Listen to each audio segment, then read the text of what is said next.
They carry grief, exhaustion, shock, the kind of pain that makes ordinary tasks feel impossible. And when that happens, the job of a judge is not to become a machine repeating policy like a broken speaker. The job is to apply the law with intelligence and enough humanity to recognize the difference between misconduct and suffering. That was the situation on a bitter cold morning when a widow stood before me holding a $75 parking ticket she never should have received in the first place. Before she even spoke, I could tell this was not the usual routine. Courtrooms have a rhythm to them. People come in defensive, angry, rehearsed, or ready to argue. This woman looked like she barely had the strength to stand upright. She was dressed neatly, but in the way grieving people dress when they're operating entirely on habit. Her face was pale. Her eyes were swollen. She held the citation carefully, almost delicately, as though even a piece of paper had become too heavy. Now let me make something very clear. A courtroom is not group therapy. Sadness alone does not erase responsibility. Sympathy is not a legal defense. Rules matter because rules create order, and civilized societies depend on order. But law without judgment is not justice. It's bureaucracy wearing a robe. If all a judge does is mechanically repeat rules without considering context, then you could replace the bench with a parking meter and achieve the same result. When I asked her what happened, she answered in the quiet voice people use when they are trying desperately not to fall apart in public. The day before, she had buried her husband of 32 years. Cancer. Fast. Cruel. Final. Anyone who has experienced real loss understands what happens after the funeral. The flowers arrive. The casseroles arrive. Family arrives. Neighbors arrivent. Then eventually everybody leaves, and the person who lost the most is left alone in a suddenly unbearable silence. She explained that after everyone went home, she sat in that house surrounded by reminders of the life she had just lost. His robe hanging by the bedroom door. His glasses on the nightstand.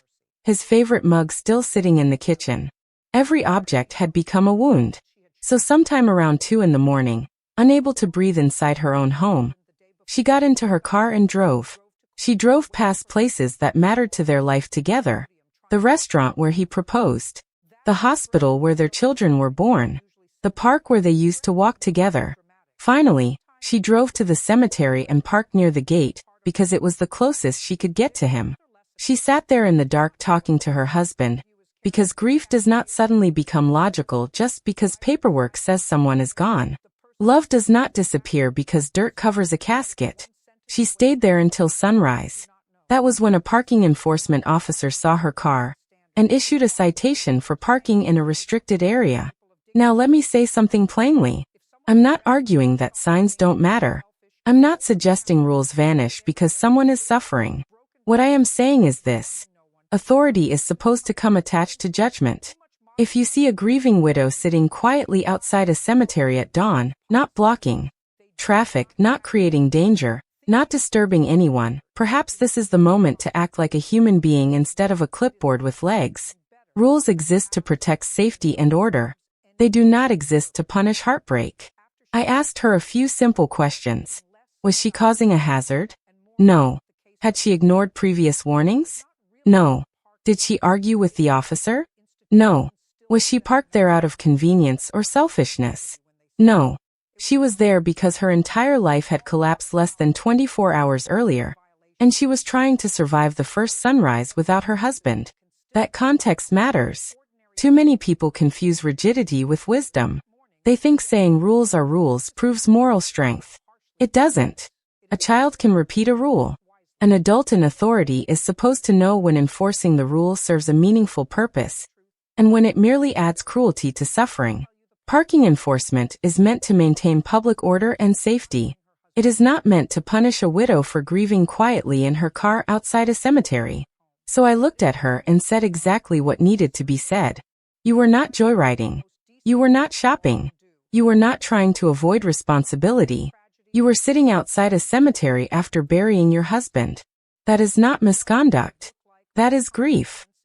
You could see the change in her expression immediately, not because she thought she had won, but because somebody in authority had finally acknowledged reality instead of hiding behind procedure. Then I dismissed the citation completely. not reduced, not delayed, not converted into some ridiculous payment arrangement requiring more forms and stamps and reminders while she was trying to learn how to exist without the person she loved most. Dismissed. Because that was the only outcome that made any sense.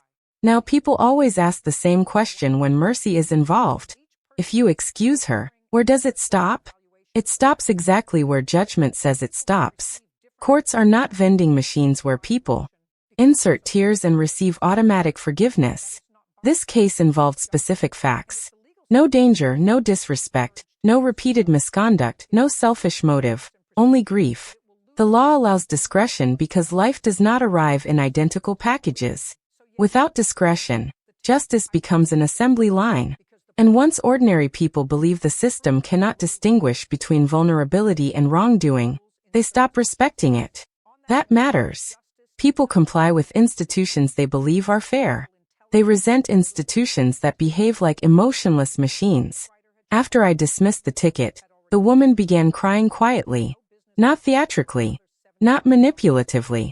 The way exhausted people cry when they've spent hours bracing for another blow, and finally realize it isn't coming. She looked at me and said, "Thank you for seeing me as a person." That sentence stayed with me because it captures exactly what many struggling people lose the moment they enter a legal system. Personhood. They stop being human beings and become case numbers, fees, signatures, hearing dates, and obligations. The law needs structure. Of course it does. But structure does not require cruelty. There is a massive difference between orderly procedure and cold indifference. One builds trust. The other destroys it. I thought afterward about the officer who wrote the citation. I'm not interested in turning every mistake into villainy, but I am interested in standards. Every person with authority, a police officer, a clerk, an inspector, a judge, a parking officer, represents the state to the citizen standing in front of them. If ordinary people encounter only rigid indifference, they stop believing fairness exists. And once people stop believing fairness exists, institutions become weaker no matter how many rules they enforce. Public service is not supposed to be a competition to see who can be the most inflexible. It is supposed to be the careful use of limited power, not emotional, not arbitrary, careful. That requires thought, and thought requires courage because it is much easier to point at a rule than it is to accept responsibility for applying that rule wisely. The truth is, grief destroys concentration. It destroys memory. It turns ordinary errands into impossible tasks. People forget appointments. They stare at forms without understanding them. They walk into rooms and forget why they entered. Yet the world still expects them to function perfectly while their emotional foundation is collapsing underneath them. That is why I have never believed humiliation belongs in justice. Firmness has a place. Consequences have a place. Accountability absolutely has a place. Humiliation does not. A civilized legal system must leave room for wisdom. Wisdom sometimes means recognizing that punishment serves no useful purpose. This case was not about parking. It was about whether institutions still possess enough common sense to recognize human suffering when they see it. It was about whether someone with even a small amount of authority could distinguish between violation and vulnerability. And it was about whether the legal system could still produce an outcome ordinary people instinctively recognize as fair. That morning it did. Because justice is not measured by how harshly it can act. Justice is measured by whether it can act wisely. That widow had already paid enough. The law had no business asking her for another $75 simply because grief parked briefly in the wrong place.